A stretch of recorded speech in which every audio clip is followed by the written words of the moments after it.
नमस्कार सभी को। हम पढ़ रहे हैं पहलवान की ढोलक, जो कि फणीश्वर नाथ रेणु जी द्वारा रचित है। हमने पृष्ठ 113 तक पढ़ लिया है। हमने अभी तक पढ़ा कि लुट्टन सिंह राज पहलवान हो गए हैं, उसका जीवन सुचारू रूप से चल रहा है। उसके दोनों बेटे भी भावी राज पहलवान घोषित कर दिए गए हैं। वह अपने दोनों बेटों को शिक्षा दीक्षा दे रहा है। इतना हमने पढ़ लिया है। देखिए, चलते हैं आगे। किंतु उसकी शिक्षा दीक्षा सब किए कराए पर एक दिन पानी फिर गया। पानी फिर गया मतलब वो सब समाप्त हो गया, नष्ट हो गया। वृद्ध राजा स्वर्ग सिधार गए। जो बूढ़े राजा थे उनकी मृत्यु हो गई। नए राजकुमार ने विलायत से आते ही राज्य को अपने हाथ में ले लिया। विलायत मतलब विदेश से जो राजकुमार पढ़ने गए हुए थे वो वापस आ गए और उन्होंने राजकाज वापस आके अपने हाथ में ले लिया। राजा साहब के समय शिथिलता आ गई थी, ढिलाई जो आ गई थी, ढीलापन जो आ गया था व्यवस्था में, राजकुमार के आते ही दूर हो गई। बहुत से परिवर्तन हुए, बदलाव हुए। उन्हीं परिवर्तनों की चपेटाघात में पड़ा पहलवान भी। चपेट और आघात दो शब्द हैं। आघात का मतलब होता है मार या चोट। तो जो परिवर्तनों की मार थी उन्हीं के लपेटे में, उन्हीं की चपेट में पहलवान भी आ गया। दंगल का स्थान घोड़े की रेस ने ले लिया। जो नए राजा बने उन्हें दंगल में कोई रुचि नहीं थी, उन्हें घुड़दौड़ में रुचि थी। तो दंगल समाप्त हुआ, पहलवान की कोई आवश्यकता नहीं हुई, उसको वहाँ से हटा दिया गया। पहलवान तथा दोनों भावी पहलवानों का दैनिक भोजन व्यय सुनते ही राजकुमार ने कहा, टेरिबल। जो राजकुमार जो अब राजा बन चुके हैं, उन्होंने जब पहलवानों का रोज़ का खर्चा सुना कि इन 3 पहलवानों पर हम रोज़ कितना खर्च कर रहे हैं, तो उसके मुंह से अनायास ही निकल पड़ा टेरिबल। अंग्रेजी का शब्द है जिसका अर्थ होता है भयानक। नए मैनेजर साहब ने कहा हॉरिबल, और जो मैनेजर साहब नए बने हैं उन्होंने उससे भी आगे बढ़कर कहा भयानक नहीं, महाभयानक। ये भी अंग्रेजी का शब्द है। तो पाठ में विदेशी शब्दों का, विदेशज शब्दों का प्रयोग बखूबी किया गया है। पहलवान को साफ जवाब मिल गया, राज दरबार में उसकी आवश्यकता नहीं। उसको गिड़गिड़ाने का भी मौका नहीं दिया गया। गिड़गिड़ाने का भी मौका मतलब प्रार्थना करने का, विनती करने का मौका नहीं मिला उसे। उसी दिन वह ढोलक कंधे से लटकाकर अपने दोनों पुत्रों के साथ अपने गांव में लौट आया और वहीं रहने लगा। गांव के एक छोर पर, छोर का मतलब किनारा, गांव के किनारे पर गांव वालों ने एक झोंपड़ी बांध दी उसके रहने के लिए। वहीं रहकर वह गांव के नौजवानों और चरवाहों को कुश्ती सिखाने लगा। खाने पीने का खर्च गांव वालों की ओर से बंधा हुआ था, यानी खाने पीने का खर्च अब उसका पहले राजा ने उठाया हुआ था, अब गांव वालों ने उठा रखा है। सुबह शाम वह स्वयं ढोलक बजाकर अपने शिष्यों और पुत्रों को दांव पेच यानी कि कुश्ती लड़ने की युक्तियाँ, तरीके वगैरह वगैरह मतलब इत्यादि सिखाया करता था। तो वह क्या काम किया करता था, जो गांव के दूसरे बच्चे थे और अपने पुत्र थे उसके, उनको वो कुश्ती के दांव पेच सिखाया करता था। गांव के किसान और खेतीहर मजदूर, खेतीहर का मतलब जो खेत में काम करने वाले मजदूर होते हैं, और किसान, उनके बच्चे भला क्या खाकर कुश्ती सीखते। हमने शुरुआत में पढ़ा था पाठ के कि वो गांव जो है, वो क्षेत्र बड़ा पिछड़ा हुआ है, गरीब है, खाने पीने के भी लाले वहाँ पड़े रहते हैं। तो वो बच्चे क्या खाकर कुश्ती सीखते। जब कुश्ती कोई सीखता है तो उसकी खुराक, उसका भोजन अच्छा पौष्टिक होना चाहिए, लेकिन वहाँ गरीबी थी, पिछड़ापन था, तो खाने पीने के लिए कुछ ज़्यादा उनके पास होता नहीं था। धीरे धीरे पहलवान का स्कूल खाली पड़ने लगा। अंत में अपने दोनों पुत्रों को वह ढोलक बजा बजा कर लड़ाता रहा, सिखाता रहा। दोनों लड़के दिन भर मजदूरी करके जो कुछ भी लाते उसी में गुजर होती मतलब उनका जीवन चलता, आजीविका चलती। अकस्मात गांव पर यह वज्रपात हुआ। वज्रपात का मतलब है बिजली गिर जाना। एक बहुत बड़ी समस्या आ जाना, अकस्मात का मतलब अचानक। तो अचानक ही गांव पर एक भयंकर समस्या आन पड़ी। कौन सी समस्या? जो कि हमने शुरू में पढ़ी थी। गांव में हैजा मलेरिया फैला हुआ है, भूखमरी है, बारिश नहीं हुई है। तो वहीं से अब ये कहानी दोबारा शुरू होती है। पहले अनावृष्टि, अनावृष्टि का मतलब बारिश का ना होना, अकाल पड़ जाना, सूखा पड़ जाना, फिर अन्न की कमी। तब मलेरिया और हैजे ने मिलकर गांव को भूनना शुरू कर दिया। ये दोनों बीमारियां वहाँ एक साथ आ गई। तो पहले ये दोनों बीमारियां गांव के गांव खा जाया करती थी, महामारियां हुआ करती थी ये, इनका कोई इलाज होता नहीं था।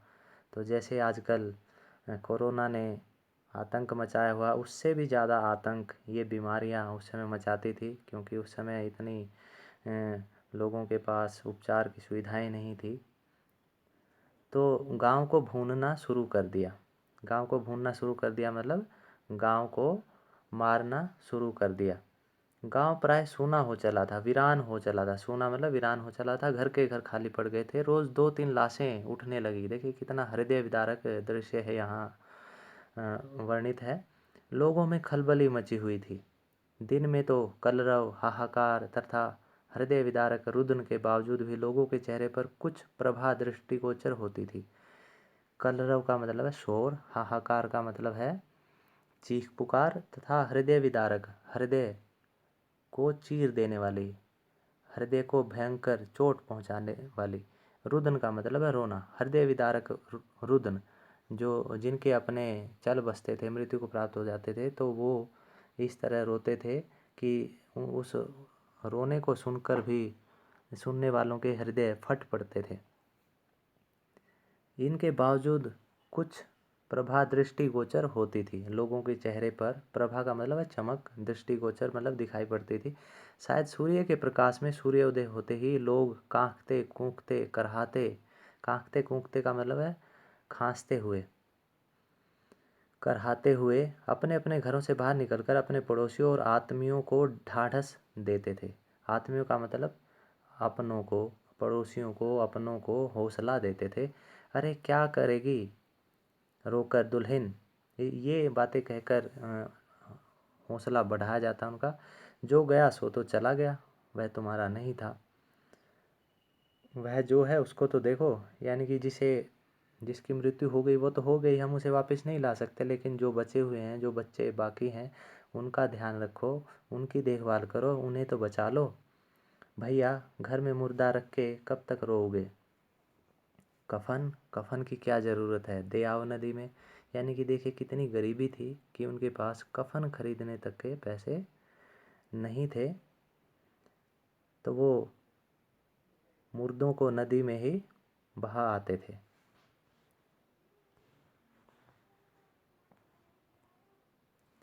किंतु सूर्यास्त होते ही जब लोग अपनी अपनी झोपड़ियों में घुस जाते तो चूं भी नहीं करते, चूं भी नहीं करते मतलब कोई आवाज़ नहीं आती थी। रात की जो सन्नाटा था वो अपने भयंकर चरम सीमा पर पहुंचा रहता था। उनकी बोलने की शक्ति भी जाती रहती थी। पास में दम तोड़ते हुए पुत्र को अंतिम बार बेटा कहकर पुकारने की भी हिम्मत माताओं में नहीं होती थी। रात की विभीषिका, विभीषिका का अर्थ होता है भय से उत्पन्न भयानक स्थिति। रात की विभीषिका को सिर्फ पहलवान की ढोलक ही ललकार कर चुनौती देती रहती थी। जो रात के सन्नाटे को, रात की विभीषिका को चुनौती देता था, उसको काटता था, वो था पहलवान का ढोलक और उसकी आवाज़। पहलवान संध्या से सुबह तक चाहे जिस ख्याल से ढोलक बजाता हो, किंतु गांव के अर्धमृत, औषधि उपचार पथ्य विहीन, औषधि का मतलब है दवाई, उपचार, पथ्य का मतलब है इलाज, देखभाल, विहीन का मतलब है रहित। तो दवाइयाँ और इलाज उन लोगों को मिलता नहीं था, उसके बिना वे प्राणियों में वह संजीवनी शक्ति भरती थी। तो वहाँ एकमात्र प्राणियों में जो जीने की शक्ति का संचार करती थी अर्धमृत लोगों में, वो थी पहलवान की ढोलक। बूढ़े बच्चे जवानों की शक्तिहीन आँखों के आगे दंगल का दृश्य नाचने लगता। जैसे ही गांव के लोग पहलवान की ढोलक की आवाज़ सुनते तो उनकी आंखों में दंगल का दृश्य नाचने लगता था और उनके अंदर एक अजीब प्रकार की संजीवनी शक्ति का संचार हो जाता था। स्पंदन शक्ति शून्य, स्पंदन शक्ति मतलब धड़कन, जो उनके अंदर धड़कन शून्य हो रही थी। स्नायु, स्नायु का मतलब होता है नसें, रग, रग हमारी जो होती है रग, नस। स्पंदन शक्ति शून्य स्नायुओं में बिजली दौड़ जाती थी ढोलक की आवाज़ सुनकर। अवश्य ही ढोलक की आवाज़ में न तो बुखार हटाने का कोई गुण था और न महामारी को सर्वनाश शक्ति को रोकने की शक्ति ही, पर इसमें संदेह नहीं कि मरते हुए प्राणियों को आंख मूंदते समय कोई तकलीफ नहीं होती थी, मृत्यु से वे डरते नहीं थे।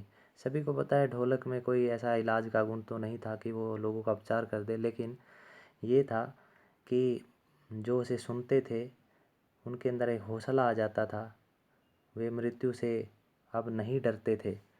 जिस दिन पहलवान के दोनों बेटे क्रूर काल की चपेटाघात में पड़े यानी कि क्रूर काल का मतलब है निर्दयी मृत्यु, निर्दयी मृत्यु की चपेट में, उसकी मार में पहलवान के दोनों बेटे भी आ गए। असहाय वेदना से छटपटाते हुए दोनों ने कहा था, असहाय, असहाय मतलब जिसे सहन नहीं किया जा सकता, वेदना का मतलब है पीड़ा, दुख, कष्ट। तो जिस कष्ट, असहनीय कष्ट में वो छटपटा रहे थे दोनों बेटे उसके, उन्होंने कहा था अंतिम दिन, बाबा उठा पटक दो वाला ताल बजाओ। चटाक चट धा सारी रात ढोलक पीटता रहा पहलवान। बीच बीच में पहलवानों की भाषा में उत्साहित भी करता था, मारो बहादुर, यानी कि मृत्यु से लड़ाई लड़ो और जीतो। प्रातःकाल उसने देखा उसके दोनों बच्चे जमीन पर निस्पंद पड़े हैं। निस्पंद का मतलब धड़कन रहित, स्पंद या स्पंदन होता है धड़कन, और निस्पंद मतलब धड़कन रहित, यानी कि उनका जो सांसें हैं वो जा चुकी हैं। दोनों पेट के बल पड़े हुए थे, पेट के बल पड़े हुए थे, पीठ के बल नहीं।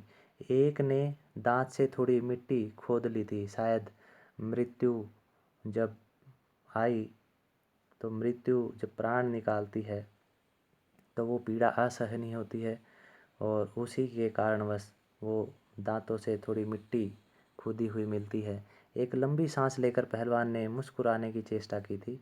दोनों बहादुर गिर पड़े। अंतिम वाक्य उसके अपने बच्चों के बारे में, दोनों बहादुर गिर पड़े, यानी कि मेरे दोनों बेटे हैं वो हार गए हैं, वो जीवन से हार गए हैं, मृत्यु के आगे हार गए हैं।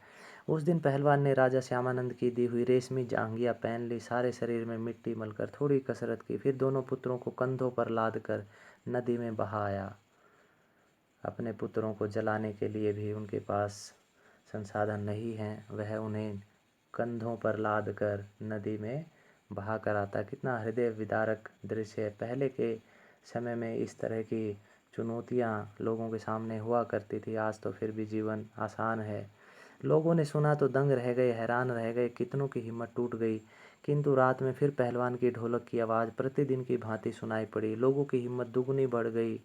संतप्त, संतप्त का अर्थ है दुखी, माता पिताओं ने कहा, दोनों पहलवान बेटे मर गए, पर पहलवान की हिम्मत तो देखो, 1.5 हाथ का कलेजा है। 1.5 हाथ का कलेजा है मतलब बहुत साहसी है, बहुत बड़ा दिल है इसका, सहन शक्ति बहुत है इसके अंदर, वीर है। 4-5 दिनों के बाद एक रात को ढोलक की आवाज़ नहीं सुनाई पड़ी, ढोलक नहीं बोली। पहलवान के कुछ दिलेर, दिलेर का मतलब बहादुर, साहसी, वीर, किंतु रुग्ण, रुग्ण का मतलब रोगी या बीमार शिष्यों ने प्रातःकाल जाकर देखा, पहलवान की लाश चित्त पड़ी है। पहलवान को चित्त पड़ना मंजूर नहीं था, लेकिन अंतिम समय में चित्त पड़ना मतलब पीठ के बल, पहलवान की पीठ नहीं लगी थी, तो अंतिम समय में मृत्यु के समय उसकी पीठ लग गई, लाश चित्त पड़ी थी, पीठ के बल पड़ी हुई थी। आंसू पोंछते हुए एक ने कहा, गुरुजी कहा करते, जब मैं मर जाऊं तो चिता पर मुझे चित्त नहीं पेट के बल सुलाना। मैं ज़िंदगी में कभी चित नहीं हुआ, चित नहीं हुआ मतलब मेरी पीठ नहीं लगी है दंगल में कभी, मैं कभी हारा नहीं हूँ, तो मेरी जो लाश है उसको जलाना उल्टा लेटा के, पेट के बल लेटा के, और चिता सुलगाने के समय ढोलक बजा देना। वह आगे नहीं बोल सका, ये उसकी अंतिम इच्छा थी। उसका शिष्य जो ये बातें बता रहा था वह भावुक हो गया, आगे वो नहीं बोल सका। तो ये हमारा पाठ था पहलवान की ढोलक। ढोलक इसमें एक प्रेरणा स्रोत के रूप में पहलवान के लिए आई है। यहाँ दिखाया गया है जैसे पहलवान ढोलक से प्रेरणा लेता था, हम भी प्रेरणा किसी से भी ले सकते हैं। जहाँ हमें लगे कि ये चीज़ मेरे लिए प्रेरणादायक है, हम वहाँ से प्रेरणा ग्रहण कर सकते हैं। तो इस पाठ से बहुत कुछ हमें सीखने को मिलता है।